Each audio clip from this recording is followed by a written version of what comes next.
and welcome back to Kester's Forest. Now another package has arrived from Japan and I'm very excited. Let's have a look what's inside. So here we go, let's open her up. This is another package from Sendico, if you remember from last time, and as always it's very well packaged, very well put together, and it arrived here all in one piece, although it did take nearly 3 months by boat. So first up we've got ourselves Virtual Force on the Virtual Boy by Hudson Soft, and at the moment I'm looking to buy Virtual Boy games, so I've got a reasonable collection, a bit of variety to play, and this wasn't particularly expensive, and as you can see came fully boxed, so pretty happy with that. It's not supposed to be amazing, but it's a vertical shooter which I generally enjoy. It's not supposed to be terrible either, just nothing particularly outstanding, but I'm pretty happy to have it, and I do like the artwork on this, so yeah, pretty happy to have that.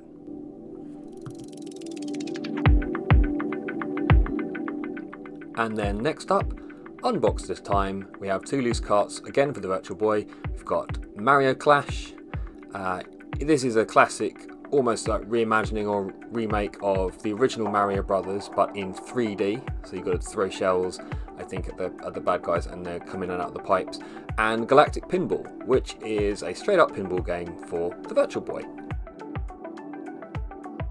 Next we have a modern game on the Switch, Vault Chronicles Luminous Avenger IX, which is fairly recently out but not available in my country, in the UK, and quite expensive to get hold of from PlayAsia, but I managed to buy this one secondhand from somebody in Japan for about £20, which is pretty good. Comes with a soundtrack, and I love the Strikers pack, so I'm really looking forward to playing this sequel. Next we have a couple of GameCube games. And first up is FZero GX. This is a game that, although I've played it many times, I never actually owned, and I really wanted to just have it in my collection. So, as usual, a little bit cheaper in Japan, quite a bit cheaper actually. And this doesn't really need translation, so you can just get on and play. And awesome game, super fast, super quick, and just loads and loads of fun.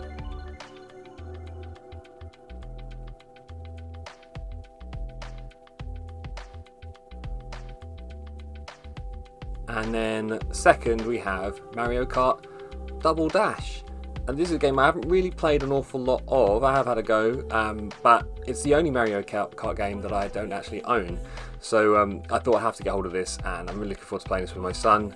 And just a quick look then, if you haven't already seen how these Japanese boxes go together, so they always come in this transparent case with a manual, and yeah, pretty happy with that.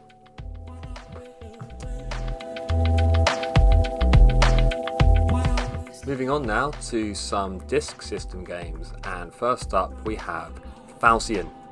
Now this is a Konami game and was actually available in 3D with 3D glasses. There aren't many games for the Famicom that do that. It's a rail shooter, sort of 3D, you shoot into the screen, and it's kind of like a 3D version of Gradius is how I would describe it. Next we have Kid Icarus, and Kid Icarus here comes in this sort of sealed double box plastic case, because not only do you get the disc with this one, but I've also managed to get hold of a version with the manual, and this is really what it's all about for me. Original manual, just look at the artwork in here. It's all so hand drawn and lovely to look at. Haven't a clue what the words mean, but it's obviously just an instruction manual, and yeah, I'm reading it back to front here, but it's great, and I could spend hours just looking at the pictures in here really.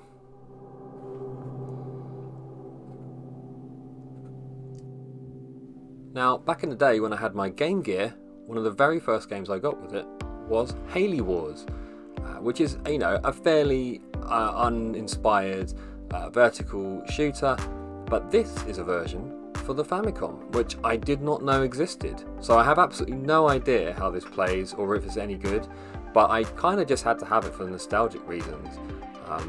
I'm just pretty happy to find out what it looks like. And next up we have Doki Doki Panic.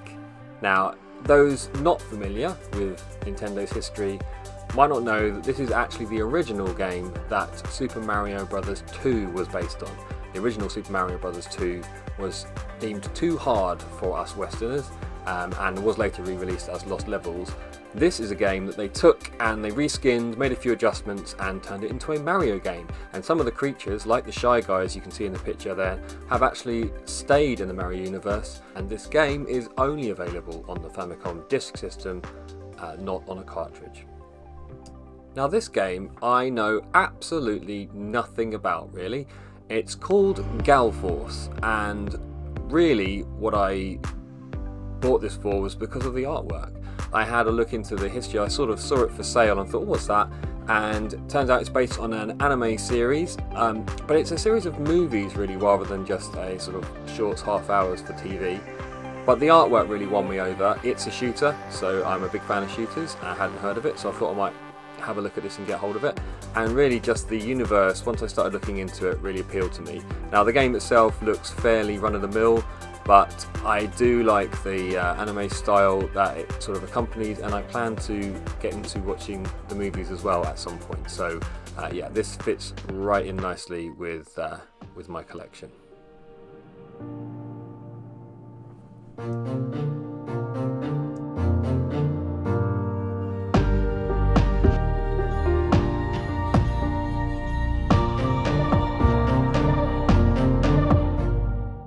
Now, if you remember from my last video, I picked up a couple of Konami controllers that I didn't really know what they were. They came with the Famicom that I got, and looking into it, they were actually track and field controllers with big buttons for smashing the button really hard, really quickly for running. And this is the Famicom version of track and field called Hyperolympic. Unfortunately, it is missing a few of the levels, but I'm looking forward to maybe playing that in a future video. Now we're getting fairly near the end now, just a couple more to go, and next up for the PlayStation 1 is Einhander by Squaresoft. You won't be surprised to learn this is another shooter, but this is a horizontal shooter in sort of 2.5D, so using polygons but really in the old sort of style of left to right. It does twist and turn a little bit, and is actually quite a reasonably expensive game to get hold of in the West. But I got this from Japan for about £15, which I thought was a pretty fair price. And again, lovely manual, lovely artwork. But yeah, it's actually a lot of fun, this game. The soundtrack is awesome if you're into that kind of thing. Loads of electric guitars, crazy Japanese shouting, and just loads of fun. And last but definitely not least, we have Castlevania Chronicles on the PSP.